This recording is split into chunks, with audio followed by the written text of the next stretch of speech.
Good morning and happy Sunday, everyone. I'm Pastor Ralph from Highway Christian Fellowship, welcoming you to our online gathering today. I would also like to say, for all of those who are in Canada, happy Thanksgiving. Today is a wonderful weekend where we spend with family and friends and just give thanks to the Lord for all of His goodness. What are you thankful for today? Let us know by putting it in the chat, and we want to thank God with you. If you are watching us for the first time, would you put your name in the chat, and we'd love to greet you and say hi to you. You can find out more information about our church by connecting with us at hcfsydney.ca. There you will find the links to our ministries, to our missions page, as well as how to connect with a pastor. You may also wish to give to the ministry of Highway, and you can do so through our webpage. Just follow the giving links and follow the instructions. Today we are blessed to have with us the ministry of the Christian Life Center worship team that will lead us in worship. We are so thankful for churches in our district who have graciously donated their time and service in providing these worship videos that assist us so greatly in our online presence. We are also blessed today to have the ministry of Christian Brouwer. Christian is a longtime friend of both Sue and I. In fact, Christian and our son Philip grew up together, and it's wonderful to see how God has blessed both he and his wife in the ministry. Up until recently, Christian served as the youth pastor at West Winds Community Church and now serves with a ministry called M2W2. On this Give-tober Sunday, he is going to share an incredible mission story. God bless you. Have a wonderful day, and let's worship together in Jesus' name.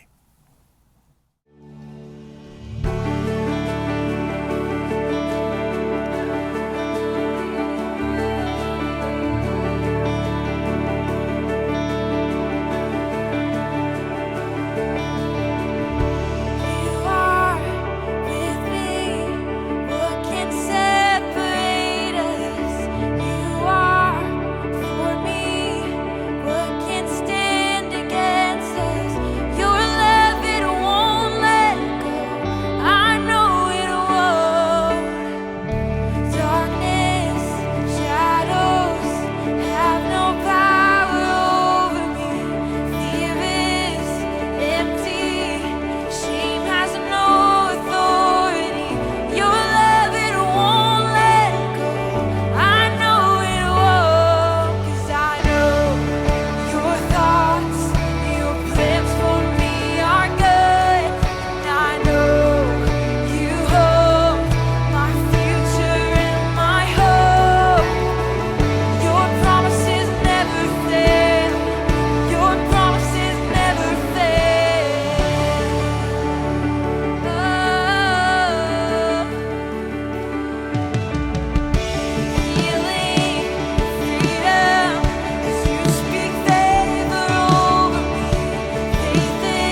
How many can say that is your testimony? That no matter what you've gone through throughout your whole life, you look back and you can see God's faithfulness to you in everything and everything that you have experienced, everywhere that you've gone. He is faithful. We can be thankful today that He never leaves us and He never forsakes us. Whatever your need is today, would you reach out to Him and just trust Him with that family need, that financial need, that need of salvation, whatever it is that you have today? Why don't you just lift up and join with me in prayer as we commit these needs to God today? Our Father, today, we thank you for this day, for what you have given to remember your presence and your faithfulness to us. And Lord, I pray today with everyone who is joined with us on this online church, Lord, that you would touch them, be with them. We lift up our families to you. We lift up our churches to you. We lift up our health to you. We lift up all the needs that we have, God. We let's lift it up to you. And I thank you right now that you are ministering by your Holy Spirit and touching lives and drawing people to Jesus in your precious name. Amen. Well, as I mentioned a moment ago, we have a very special guest with us today, and he shared with us live this morning at Highway Christian Fellowship. Christian Brouwer is an anointed young man of God. He's been serving the last 10 years as a youth pastor in one of our district's largest churches, as well as being married to Elise. Christian just loves life, and we are privileged to call him a friend.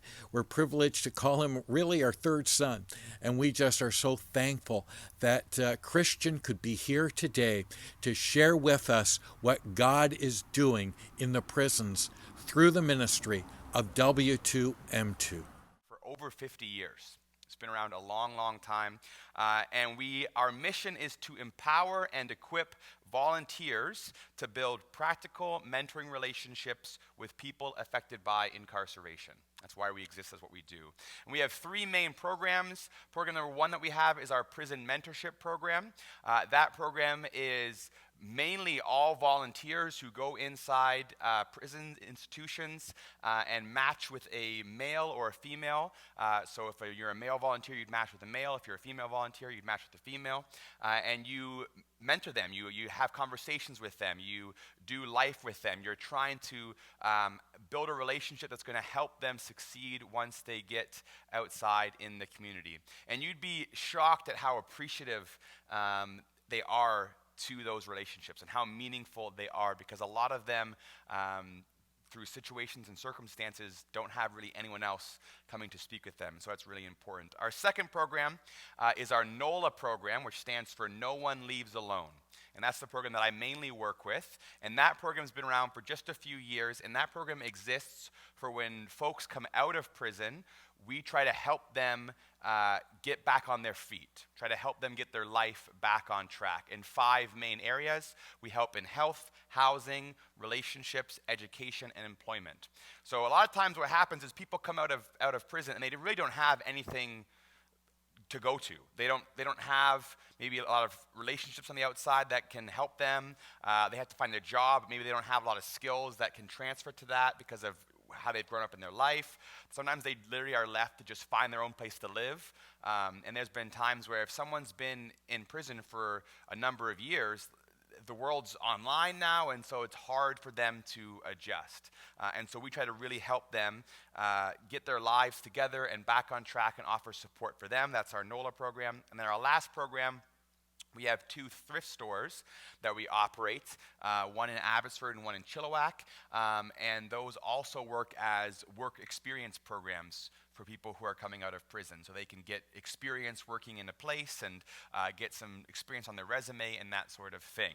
So those are our 3 main programs. It's awesome also today to have Phil, who's right there with us this morning, who's the volunteer coordinator at William Head Institution that we'll talk a little bit about later on, but it's great to have him here. He's been with M2W2. He was saying volunteer coordinator for 6, 7, 8 years, something like that. He's lost track. It's been so good. And so that's our 3 main programs. But today my sermon is going to explain why I believe this ministry is very important. And the title that I have this morning is The Forgotten Words of Jesus. The Forgotten Words of Jesus. Have you ever made a promise to someone, or you told someone something that you forgot about, but they reminded you about? If you're married, you've done it. I promise you, you've done it. You've done it. You're sitting there, maybe you're on the couch, and your wife or your husband comes home and they say, hey, did you do that? You're like, oh, was I supposed to do that? Like, yeah, you said you would. I don't remember that. It's like, no, it happened. It definitely happened. Oh, are you sure? No, I'm sure. It definitely happened, right? We say things that we forget. If you have kids, I'm sure you've experienced that as well. You ask your kid to do something, maybe put their dishes away, maybe put away their toys, put away their laundry, and it just like never happens. And they say, oh, I forgot, I totally forgot. But then if you make them a promise about ice cream, they remember it like 6 months later. And so it's amazing how that works out. But we make promises, we say things that we forget. Right? I do that a lot. We say things and we forget, or we make a promise that we forget. But if there's one person whose words we should try not to forget, it would be Jesus' words. We should try not to forget those words. But if you're like me, sometimes, although I may look like I'm like this, perfect, I never make any mistakes, I still do. I still make mistakes, and I forget his words sometimes. So this morning I want to speak from a verse that is a well-known verse, but I've always up until recently glossed over a part of it. And it's in Matthew 25, verses 31 to 40. And it says this: when the Son of Man comes in his glory, and all the angels with him, then he will sit on his glorious throne. Before him will be gathered all the nations, and he will separate people, one another, as the shepherd separates the sheep from the goats. And he will place the sheep on his right, but the goats on the left. And the king will say to those on the right, come, you who are blessed by my Father, inherit the kingdom prepared for you from the foundation of the world. For I was hungry, and you gave me food. I was thirsty, and you gave me a drink. I was a stranger, and you welcomed me. I was naked, and you clothed me. I was sick, and you visited me. I was in prison, and you came to me. Then the righteous will answer him, saying, Lord, when did we see you hungry and feed you, or thirsty and give you a drink? And when did we see a stranger and welcome you, or naked and clothe you? And when did we see you sick or in prison and visit you? And the king will answer to him, truly I say to you, as you did it to one of the least of my brothers, you did it to me. Now I have heard this verse before. I'm sure most of you probably have as well. But the one part that I never really paid as close attention to was that last part where it says, when you were in prison, you came to see me. Because this passage sums up how we as believers should act, right? It says, hey, when you see someone who needs food, we should be, as believers, as followers of Jesus, people who try to meet that need. If people need food, we feed them. If people need clothing, we clothe them. If they need shelter or medical care, we help. But it also says, if they're in prison, we visit them. And we can gloss over that part, and it's probably the hardest one to do. And the question I want to look at this morning is, why is that so hard? Like, why would that one be the hardest one? And I think the answer to that question is this: it is much easier for us to help those who we think deserve it. It's much easier for us to help those who we think deserve it or have earned it, but much harder to help people when we feel like they haven't done those things.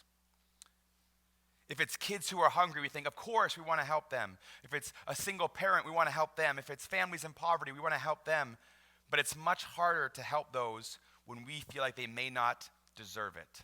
Maybe it's someone who has a history with drug issues, or maybe it's someone who we gave advice to and they didn't listen to us. You have that where you give advice, they don't listen, then it goes bad, and you're like, I told you, right?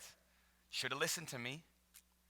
Or maybe it's people who have been convicted of a crime, right? We feel like maybe they don't deserve our help. They made their bad choice, and they have to live with it. And we like to play judge and jury to help those who we think deserve it. So when I was a youth pastor, we had different fundraising events that we would do to put on for different ministry programs that we would offer. And sometimes I'd go into the community to different businesses and shops and say, hey, I'm a youth pastor. We're putting on this event trying to help support teens and kids. And would you be willing to donate something for our event or our auction to be sold to proceed our youth program? And not always, but we'd get pretty good interest. And they'd say, oh, for a youth program? That's awesome. That's great. You know what? Yeah, we'll do this. We'll give that. We'll give this. If I'm to go in now and I say, hey, I work with people who are coming out of prison, would you be interested in giving? Most times they're going to be like, that's not as an easy sell to people. It's just not. They're not really interested in that because you can feel good about like, oh, I'm helping kids. I'm helping teens. That's great. I feel good about that. But it's harder to feel good about helping people who have maybe made a bad choice. It's in our nature to want to decide, okay, who deserves this help, or to think that we know who really would appreciate it. But that's dangerous because that's not what Jesus calls us to do. Nowhere does it say in Matthew 25 that I just read, help in those areas if they earned it. Nowhere does it say in Matthew 25, help in these areas if they deserve it. It doesn't say feed the hungry if they work hard. It doesn't say clothe people if they deserve it. Or give shelter to ones who haven't made bad choices. But we like to help people who we think deserve it. It's interesting too when we give presents, if it's someone's birthday or if it's Christmas and we give a present or a gift to someone, it's always nice to kind of get some sort of positive reaction back, right? If you give someone a gift and they say, "Oh, thank you so much," you're like, "Oh, they really appreciate it. That's great." It's always good to get some sort of reaction back. If I was to, I know my dad and Pastor Ralph are really into old cars and that kind of stuff. Probably more so my dad. But if I said, "Hey, Ralph, I somehow got this really nice old car," and I gave it to him, I would think he'd be like, "Wow, thank you so much. That's amazing," right? You kind of want this. I don't have a car, but by the way, if I had one, don't get too excited. If I had one. Yeah. But we get excited, right? And we'd want some sort of reaction. If you do something nice, you kind of want a reaction. But if I did that for Ralph, hypothetically, of course, and he was like, "Cool, thanks," I'd be like, "What? Do you know this is a car?" Or this is whatever, right? But when we give something, we like to get some type of reaction. Now, for this, my wife, Elise, she gives the best reaction. If you give her something, it's like the best reaction. I could give her something so small, and I feel like I just gave her the best thing in the world. She's the best person to get gifts to. I am not so good. I don't give really good reactions. So there was a time when we were first married where my wife would do something really nice, and I really thought through this present or this gift or this thing for you. Here you go. And I'd say, "Wow, thank you." She's like, "That's it? You don't like it?" I'm like, "No, I really like it." She's like, "It doesn't seem like you like it." I'm like, "No, I actually like it." But we give different reactions, right? But it's easier to help people, or it's a better response when you give something to someone if it's a good response back, right? But we have to be careful that that's not the reason why we do those things. If we give, it's because we want to give. It's not because we want to get, right? If we're giving someone to something, it shouldn't be about how they respond back to us. It's because we want to give. But we make those ideas in our mind, and we make those judgments in our mind about who deserves what or how we should help or who we make those things. But here's how we can avoid that. Here's how we can help avoid that attitude of helping people or deciding who deserves what and how we serve others, okay? We need to ask ourselves one question. If we want to stop ourselves from thinking about who deserves what and making those ideas, we need to ask ourselves one question, and that question is this: what if God gave me what I deserve? Right? What if God gave me what I deserve? I don't want that. I don't want that, right? I don't think any of us want that, right? The Bible's clear that we're born into sin, and we sin and we make wrong mistakes. Even after how long we've been in the faith, we still make mistakes. And if we got what we deserved, that wouldn't be a good thing. But because of Jesus, we can get grace, we can get hope, and we can get life. So what stops us from having that attitude with others is asking ourselves that question: what if God gave me what I deserve? Because we are called to model Jesus. And if he doesn't give us what we deserve, then how can we try to give others what we think they deserve? In Matthew 18, it gives us another example of this. Matthew 18, verses 21 to 35. It says, "Then Peter came up and said to him, 'Lord, how often will my brother sin against me, and I forgive him? As many as 7 times?'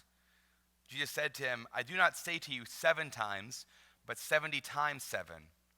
Therefore the kingdom of heaven may be compared to a king who wished to settle accounts with his servants. And when he began to settle, one was brought before him who owed 10,000 talents, a lot of money.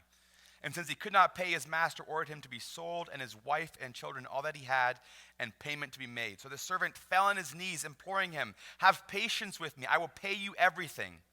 And out of pity for him, the master of the servant released him, forgave him the debt. But when that same servant went out, and he found one of his fellow servants who owed him 100 denarii, and seizing him, he began to choke him, saying, 'Pay me what you owe me.' So his fellow servant fell down and pleaded with him, 'Have patience with me, and I will pay you.' And he refused, and he went and put him in prison until he should have the debt paid. When his fellow servants saw what had taken place, they were greatly dismayed, and they went and reported to their master all that had taken place. And then his master summoned him and said to him, 'You wicked servant, I forgave you all that debt because you pleaded with me. And should not you have had mercy on your fellow servant, as I have had mercy on you?' And in his anger, his master delivered him to the jailers until he pay all his debt. So also my heavenly Father will do to every one of you if you don't forgive your brother from your heart." This is a great example of that idea of we don't get what we deserve. God gives us grace. God gives us forgiveness. God gives us mercy. The songs that we were singing this morning were beautiful examples of that there's grace, that there's mercy, that he's faithful. How then can we in turn not respond in the same to others? If we've received that, how can we not respond in that same way to others? Now, before I go on how you can help and how you can be involved, I want to leave you with a thought and then ask you a question. And the thought is this: imagine for a minute what it would be like to be known by or defined by the worst thing you ever did. I wouldn't want that either, right? If you were known and defined by the worst thing that you've ever done, and not only that, but like almost everyone knows it. That starts to become who you think you are. That starts to become, you know what, maybe that's who I am. That's the worst thing I've done. That's just who I am now. So part of what we do is when we meet with, well, for me anyway, when I'm meeting with folks who are just released out of prison and who are wanting mentorship and who are wanting relationship, we do that, and they don't have to be a believer, they don't have to be a Christian, but they know that we are. And so there's times where that conversation can come up, and we don't push it on people, but it can come up. And so there was one guy I was working with, and he had started going to church here and there, and then I said, "Oh, is there like a Bible study, or is there like a home group that you can get involved in?" He's like, "Yeah, there is, and yeah, I might do that." And I said, "Okay, that'd be a great thing." And then over the next few weeks, I'd keep asking him. I'd say, "Hey, like, why don't you should get involved in these home groups? That'd be a great thing." He's like, "Yeah, they invited me." I'm like, "Well, that'd be so good. Well, you should do that." And he kept kind of like not really doing it. And finally I said, "Hey man, like, you know, I knew him a bit. There's some accountability there." I said, "You keep talking about it, but like, you should actually do it. Like, enough talk, you should do it." And here's what he said to me. He said, "Here's the thing, Christian. With the conditions that I have right now of my release, if I go to someone's home, my parole officer has to actually call every person who's going to be at that meeting and go over all the stuff that like I've done. So like all like drug history or whatever it was." And he said, "I don't really want all of that to be like how everyone sees me there. Like before I show up, everything that is on my like index of what I've done is now shared with every person who has to be there."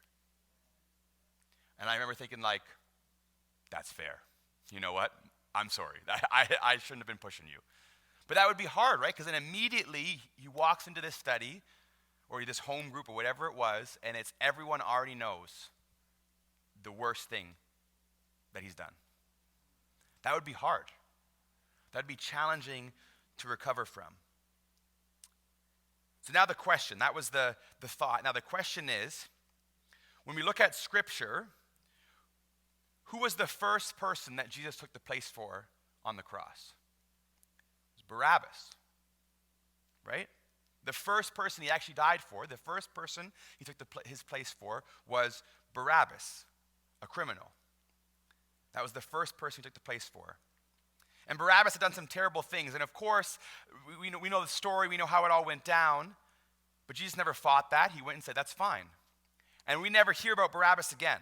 We never hear about would he take that and learn from that and change his life? Would Barabbas leave that situation and say, man, this man who's innocent died and took my spot? Maybe I should, change my life. We don't hear about that ever again. We don't hear about Barabbas ever again. And I think that's on purpose. Because it doesn't actually matter what Barabbas did next. Because that's not why Jesus took his place. Jesus didn't take his place because, hey, I'll do this, but you better do this. It was, I'll do this because I love you.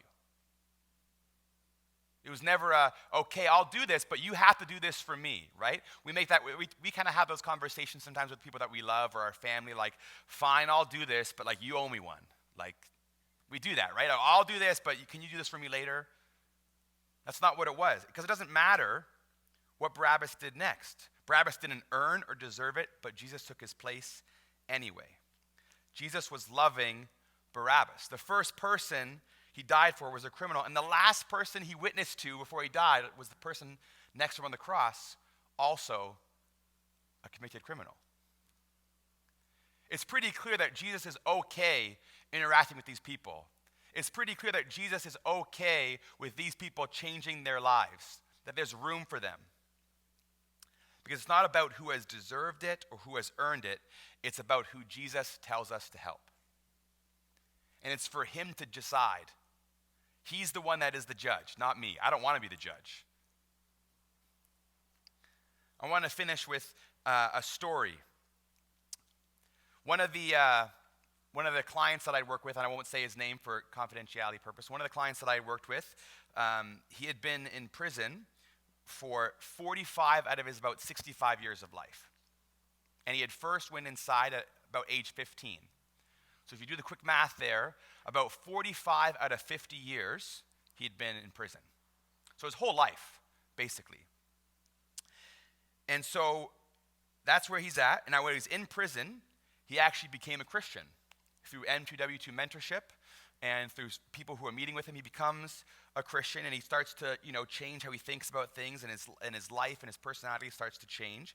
And eventually he gets out of prison, and he becomes one of the people that I work with. And I would meet with him and a couple other volunteers at a Tim Hortons or a park, and we just have a good time and just check in, how you doing? And he didn't have any family or friends around, right? So we were just, giving relationship, and he knew that we were Christian and all that sort of stuff. And so he would start asking us questions about God and say, hey, I read this in Scripture, I didn't know what it meant, which even that in general is an amazing thing. He became a Christian after this whole life of one way. He had been abused, neglected. He'd been stabbed multiple times. He'd been shot. All these things, becomes a Christian. And he's asking me, hey, Christian, I read this in the Bible. What does it mean by that? Isn't that amazing? And so we'd have these conversations, and he'd ask this question, and he'd say things like, hey, Christian, I'm trying to quit smoking. I'm really trying, but it's been really hard, and so I still struggle sometimes. Does that mean I'm out? Am I not a Christian anymore? I'm like, no, you're okay. It's. But we had those conversations, and he always asked me these questions, which was amazing. And eventually we built a relationship, and he was a funny guy. We'd be sarcastic, and we built a relationship. And eventually he said, hey, can part of our meetings be a Bible study? I said, absolutely.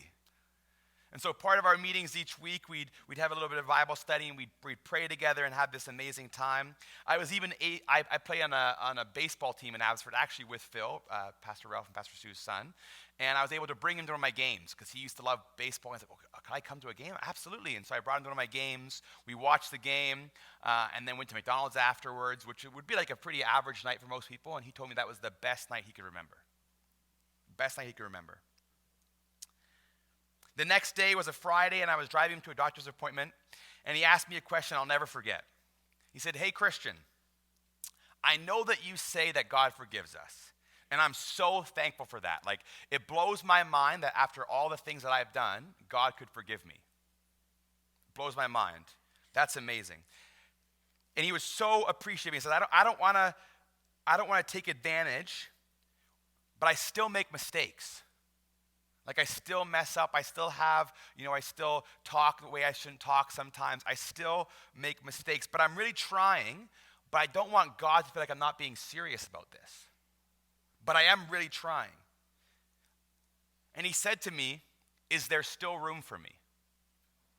Is there still room for me? It was so genuine. It was so sincere. I could tell it was really bothering him. What's interesting is just that day when I picked him up, because he was always late, I had to ask someone, hey, can you send this guy down? So I saw another person who lived in that house, another person, it's a halfway house, another person who'd been inside. And I say, hey, can you send him down? And they say, who's that? I say, I'm trying to describe him. And he says, oh, the Christian guy. And I said, yeah, the Christian guy. Yeah, I'll send him down.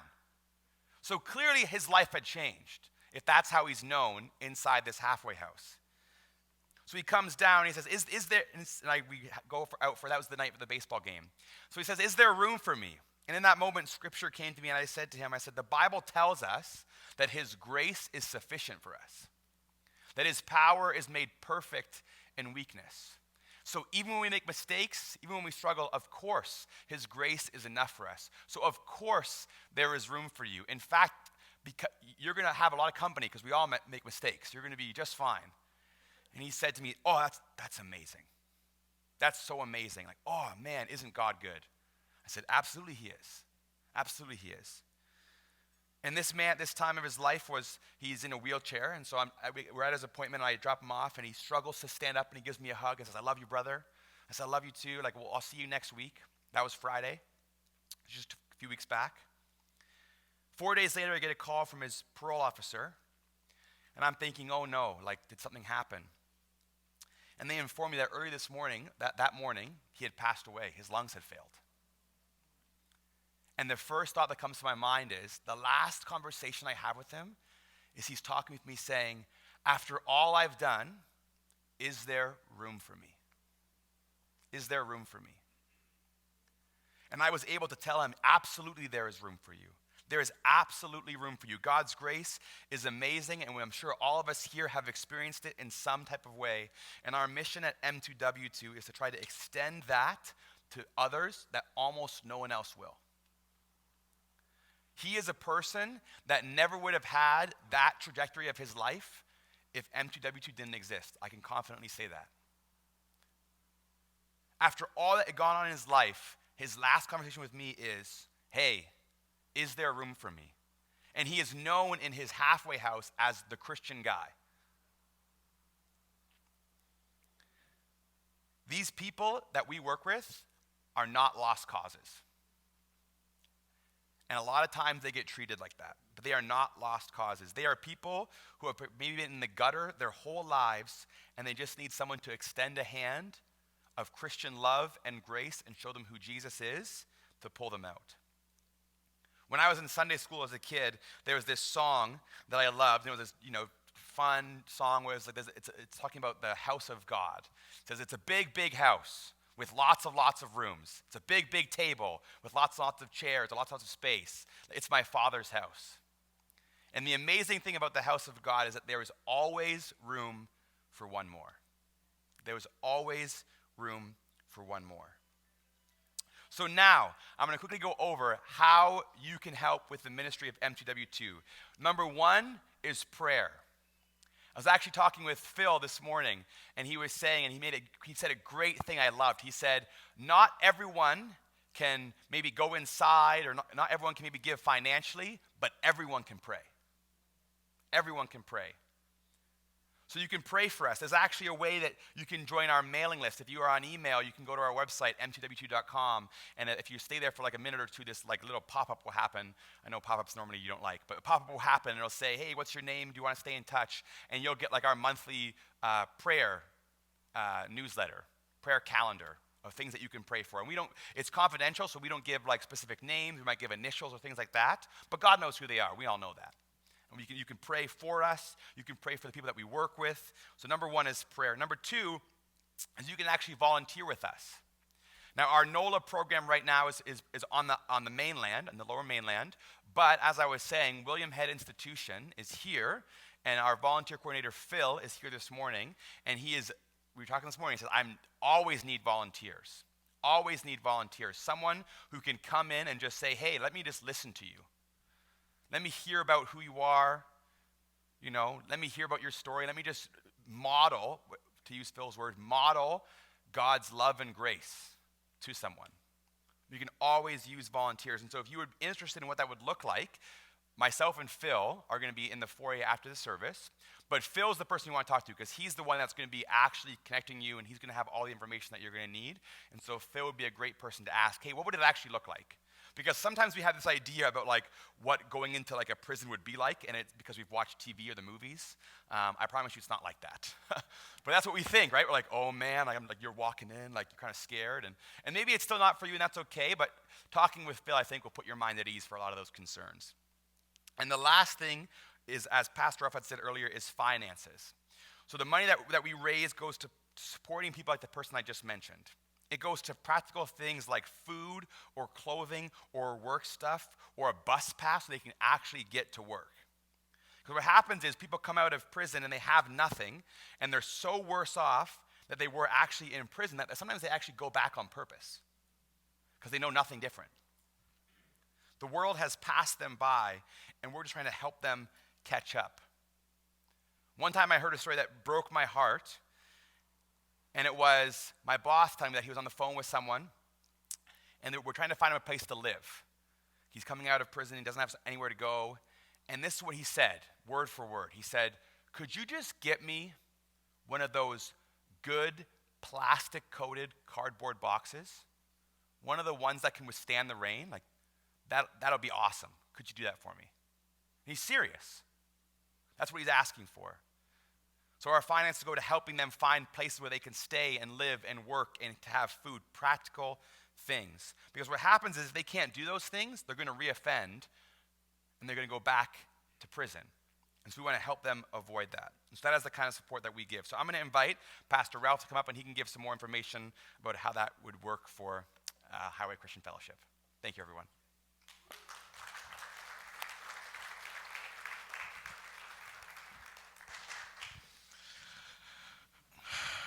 Wow.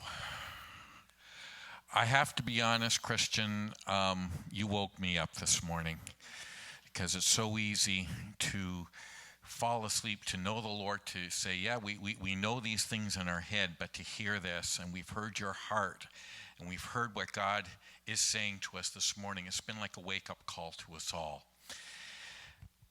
Two things. Christian has mentioned. One is to pray, and we will pray. We will put Christian and this ministry on our prayer board, and we will partner in prayer definitely. This morning, we would also like to bless the ministry of M2W2. You may have already put your offering in the offering box, and that's fine. That's great if you've already given your tithes and offerings. This is something above and beyond our tithes to our church. But if you feel compelled by the Spirit after you've heard Christian speak, that this is a ministry that you believe God would be honored in your support, you can write a check to M2W2 Association, right? M2W2 Association. And you can put that in one of the church envelopes in the back. You can put it in the offering box, or even going into the library, and you can do that through the ATM, through the debit machine, and we will make sure that your offering gets to M2W2. And we thank you on behalf of Christian and his ministry. Thank you for your ongoing support. The second thing is, and Christian alluded to it throughout his message, the question, is there room for one more? Maybe you're here this morning and you're asking that question. Is there room for me? And I want to say to you on behalf of God's word, yes, yes, yes. He's standing at the door of your heart, and he's knocking, waiting for you to let him in. I'd like everyone to bow their heads, and we're going to pray together. But with every head bowed and eye closed, I don't think we can leave a meeting like this without throwing out the net this morning and giving an invitation. A few weeks ago, there were 5 people who raised their hands to receive Christ into their lives. And this morning, there may be someone here today. Maybe you're here by accident. Maybe you're here by invitation. Maybe you don't even know why you're here. But you've heard the word that Christian has spoken. And those words are echoing in your heart. Is there room for me? Is there room for me? And God is saying, yes, yes, there is room. Would you raise your hand this morning? You would say, Pastor, would you pray for me? I want to receive Christ into my life today. I need to make my life right with the Lord today. This morning, who in this room, you would say, I want to know Jesus today? Yes, amen, yes. Anyone else? Yes, amen. Thank you, yes. Anyone else? I'd like everyone in this room to pray this prayer with me. All those who've raised their hands, would you pray this from your heart today? Lord Jesus, I come to you today. I thank you for dying for me. I thank you for rising from the dead. I thank you, you've made a place for me. I make a place for you in my heart. Take my life. Forgive my sin. Help me to serve you all of my life. Amen. Hallelujah. Hallelujah. Thank you, Lord. Thank you. Thank you, Father, for all those who have, Lord, prayed this prayer today, for all those online who have prayed this prayer today. I pray today for everyone who has indicated that they want to know you. Lord, that they're giving their lives to you. God, that you're going to make yourself so real to them. You're going to help them as they follow you. In Jesus' precious name, we give you the praise. We give you the honor. We give you the glory. Amen. Oh, Christ, cornerstone, weak made strong in the Savior's love. Through the storm, He is Lord, Lord of all. When darkness seems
Thank